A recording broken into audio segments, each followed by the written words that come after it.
Hi there. Hi, Aura. Hi, everybody. I thought I would make a little video about Taiwan, and I thought I would pick a place that is sort of typical. I'm in Kaohsiung, the city on the south. Oh,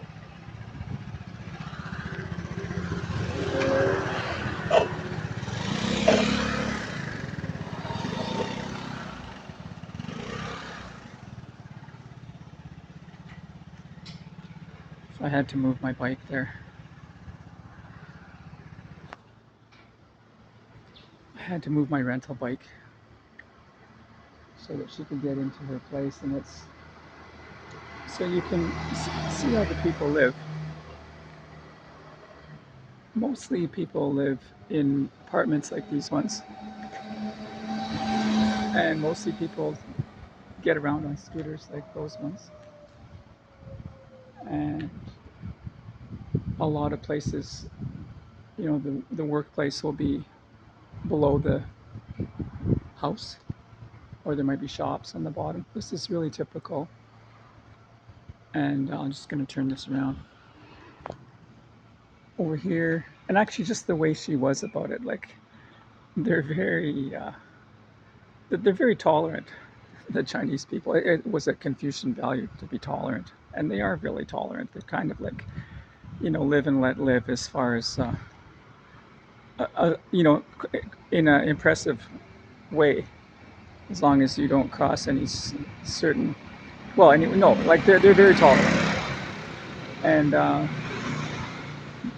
that thing down there, that thing here, I believe, is because there's this Taoist temple here, and likewise with these lanterns.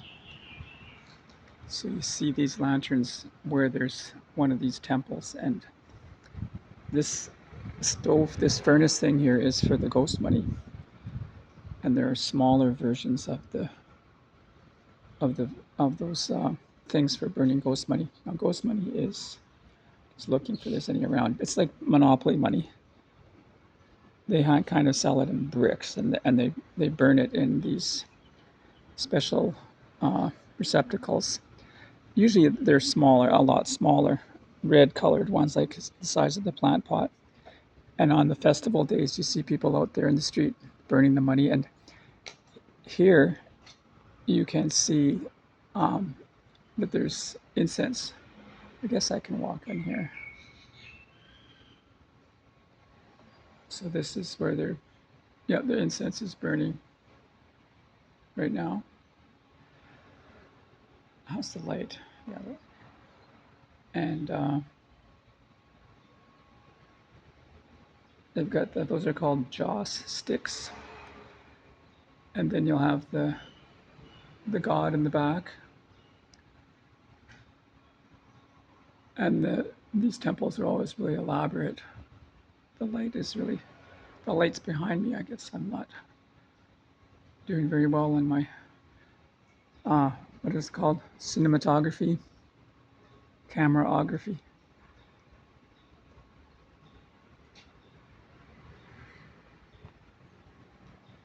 So this is the Taoist religion,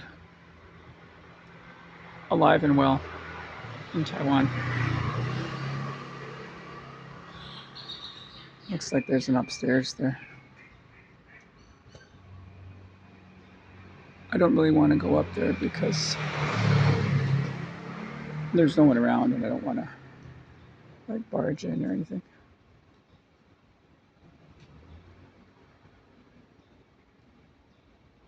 Oh, and this sign here, I think it says dragon enter wealth door. And then that one says enter into peace, kind of thing. So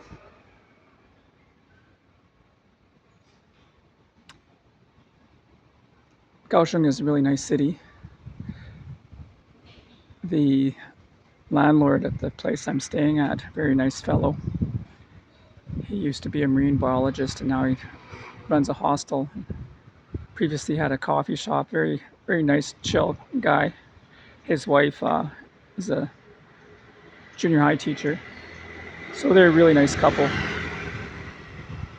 And I've had some chats with them, and I think it was he that was telling me that the Taiwan government has spent a lot of money down here, down south. And it really shows, like, the infrastructure is really great. I just locked the bike. So, just for example, these rental bikes. These rental bikes, there's a card. You swipe your card here. I guess I could ride and, should I ride and film at the same time? I'm gonna try. I get into an accident, but I'm gonna give it a shot. So you can swipe your card on the bike,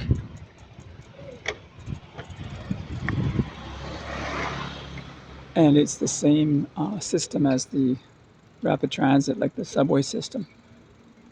So super convenient and super nice, and it's really cheap too. Like this bike, I think it cost 15 kwai an hour, or 15 kwai half an hour. So that's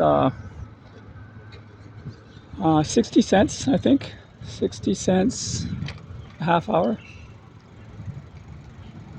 So the rapid transit's also really, really affordable.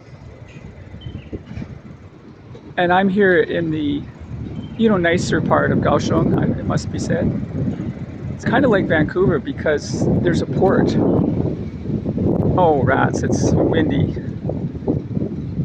I guess this video is going to be not very good sound quality, but I'm going to try anyways. So this is coming into the more touristy area.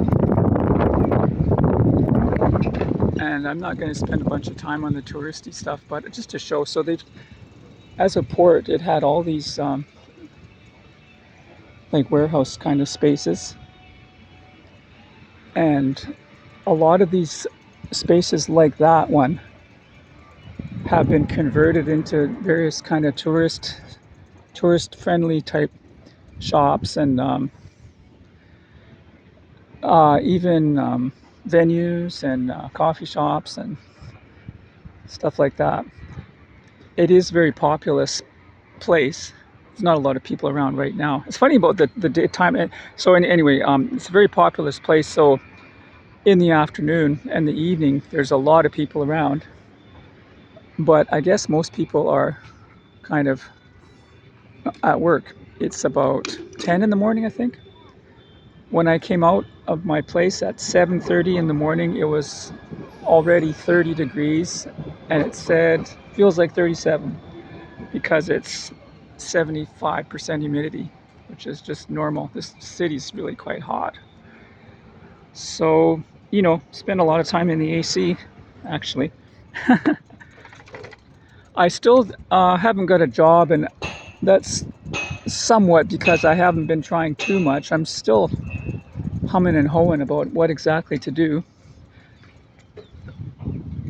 I'm going to have to figure that out at some point here, but I've been working on some podcast stuff. So anyway, this train here, as you can see, it goes off in both directions, and it's going to hook up with the Kaohsiung main station.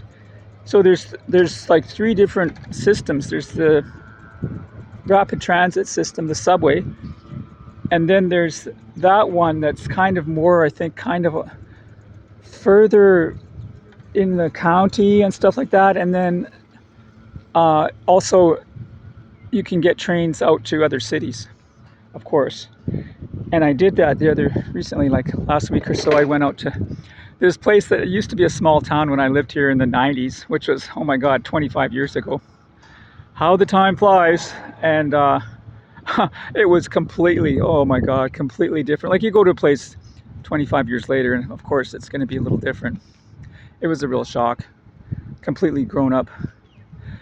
Anyway, so yeah, this area here has been, reclaimed from the port. This bridge, there's this bridge is supposed to represent like a ship, like you're supposed to imagine that you're on a ship, apparently. and it's nice to be by the water. There's also a river, and so I'm always a little confused about which is the river and which is because there are canals as well. And in that way, you can see over there. There's mountains, well, the little hills, and you just get a sense of the infrastructure and what kind of city this is. It's about 3 million, so it's just really nice, and see how clean it is. It's really generally really clean, and funnily there are very few garbage cans anywhere. The deal is that people take their garbage home with them. Can you imagine? What a radical concept. And I've been to check out some of the Buddhist stuff going on. There's a big well, the Great Buddha. It's really the tallest Buddha in Taiwan. I can't remember how tall it is, but it's like, I don't know, 60 meters high or something like that. A seated Buddha. And that place, there's also a monastery, but it's like this huge, everything Buddhist, almost like a, Buddhist Disneyland. But they're very sincere, I would say. It's different because they're doing Pure Land Buddhism. So they're much more into service, and with meditation kind of on the second importance. So I found this class, and they have an English, Buddhism begin, 101 in English. I thought, oh, well, I'll meet some other foreigners. And I go to this class, and I'm the only foreigner in there. It's just hilarious. And it's very admirable, I find, because they're sort of like, housewives sort of thing. And there they are learning about Buddhism in English with varying degrees of English ability. I find it quite admirable, really. So here's somebody going by with his music, which you don't see too much, really. Like the people, generally, at least the people in this part of Taiwan and this part of Kaohsiung are, like very sort of, I find them very conventional, law-abiding. And I don't know if that's maybe just me. A lot of people are wearing masks still, especially when you go to the public places and the stores and that, people are wearing masks, which is so weird. I hope I don't drop the phone.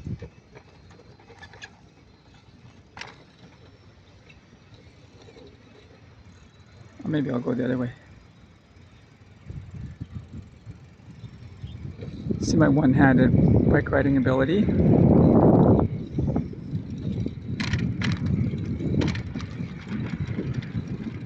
So yeah, oh, the wind. I hope it's not too noisy. I guess it's too noisy. I'm not sure how that's going to record.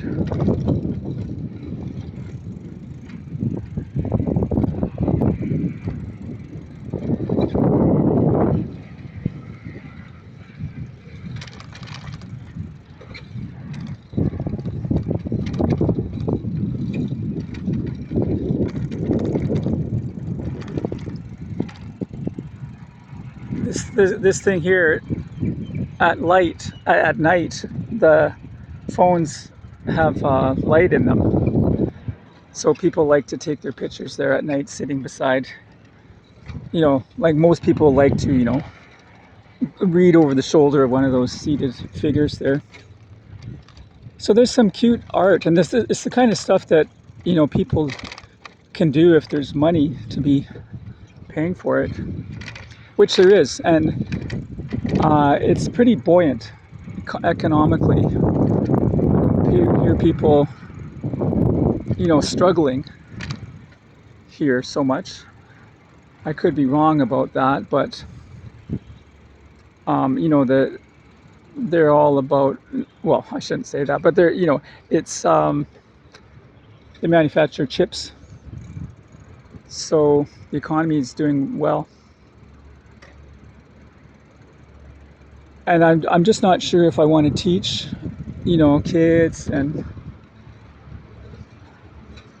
I thought I did want to, and I might. I'm not sure. I just kind of struggling with it. I'm kind of thinking of doing some kind of online teaching with adults. That's probably more my style these days. I just have to figure out what I'm going to do about a visa, like a residency kind of thing. But anyway, you can see it's a really nice place. It's not all nice. This is sort of the more touristy. Kind of imagine, West Vancouver is kind of like, so it's not, not all of Canada is like West Vancouver.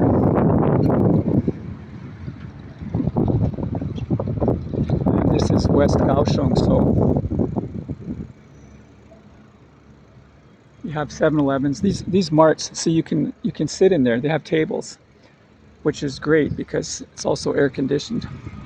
So normally I go to the 7-Eleven and study for an hour or so in the AC.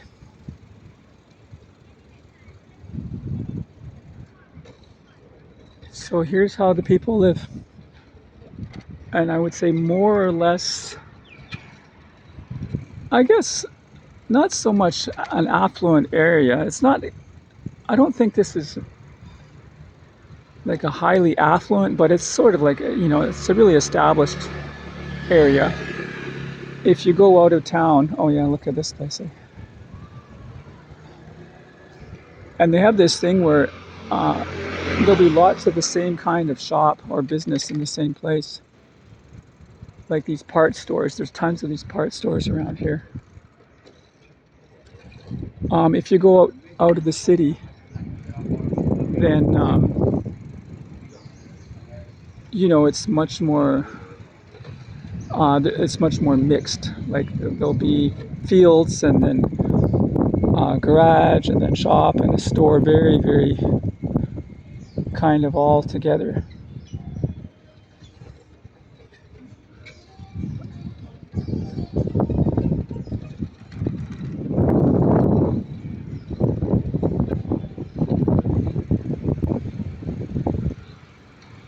I'm probably going to have to pull over because I can't really navigate around here with one hand too well. Oh yeah, and I wanted to finish this with this really interesting thing that I came across because I'm making these podcasts about a bunch of different topics. And one of them is heart math, like heart math and nonviolent communication and ayahuasca and what else? Permaculture and lateral thinking and all my favorite topics. So I was thinking about heart math and I was thinking about this law of one. I was thinking about, this thing about sending love, right? And do we actually send love and how does that actually work? And when you look at heart math, they're all about the frequency of the heart. And they even have devices to measure the frequency of human beings and how that plays out in the atmosphere, like in the Schumann resonance. So we're going to be talking about some of that stuff.